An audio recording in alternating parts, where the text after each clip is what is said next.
الأكل المنجز السريع وكمان اللذيذ الرائع المشرف. يلا نعمل سوا مع بعض أطيب وأروع رز مبهر ودجاج بالأكياس الحرارية وخضار مشكل سوتيه، ولا أروع ولا أبسط من كده. يلا نشوف كيف الخطوات. يلا ندوق الدجاج سوا مع بعض. شوفوا قديش بيجنن، خطير. نجرب وندوق. رائع. المشروم قديش مستوي وبجنن. نجرب وندوق. بسم الله. شوفوا لي هالرز الخطير اللي بجنن، رائع مفلفل بجنن. دجاج مقطع ومنضف كتير كويس. شو رح نعمل التبهير؟ اول شي هنا عنا معلقتين كبار من زيت الزيتون. بسم الله. راح نضيف عليهم التبهير ملح وفلفل اسود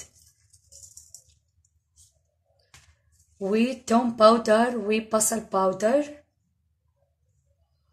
وعندنا كمان هنا بهارات الدجاج وربع معلقة من الحبهان المطحون او الهيل المطحون، وعندنا هنا زنجبيل فريش راح نضيفه ونقلب المكونات كتير كويس. نقلب كتير كويس من تحت وفوق، وندخل الزنجبيل والتبهير ما بين الجلد زي ما واضح قدامكم.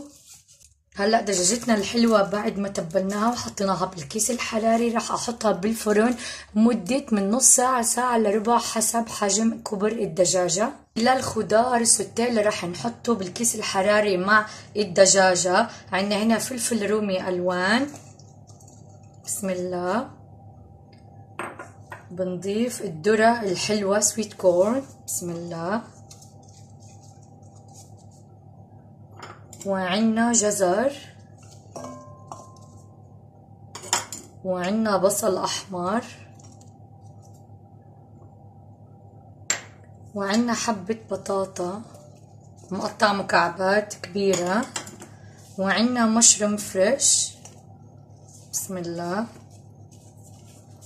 وراح نبهرهم بنفس التبهير اللي بهرنا فيه الدجاج، ملح وفلفل اسود وبهارات الدجاج، وراح اقلبهم كتير كويس. حطيته بالكيس الحراري، وما تنسوا معلقة كبيرة من الزبدة اللورباك، نوع كده ريحته شهية وطعمه رائع.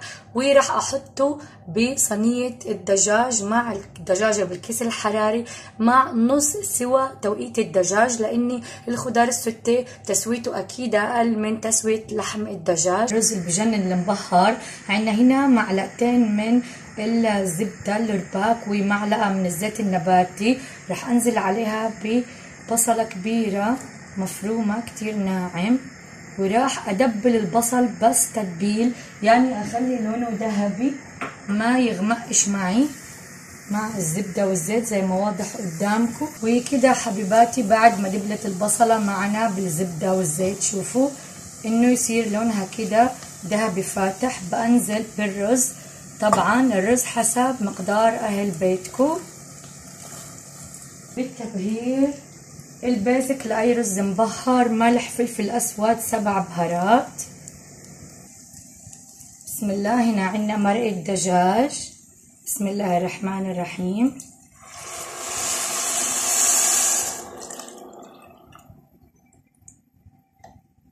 لغاية لما نغمر الرز زي ما واضح قدامكم، واتركه لغاية لما يغلي غلوتين. بعد كده بقى هدي النار واسيبه يستوي على مهله زي اي رز اوريدي عادي بنعمله. يلا نضيف الرز، نسكب الرز الخطير. شوفوا رائع. بسم الله.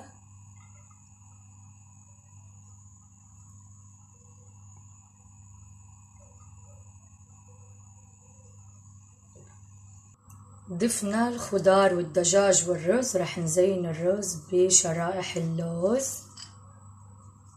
بتمنى يا رب تعجبكم وصفتنا لليوم، لاني بجد خطيرة وبتجنن وكلها فيتامينز وبروتين ولا اروع من كده. تحياتي لكم كتير. باي.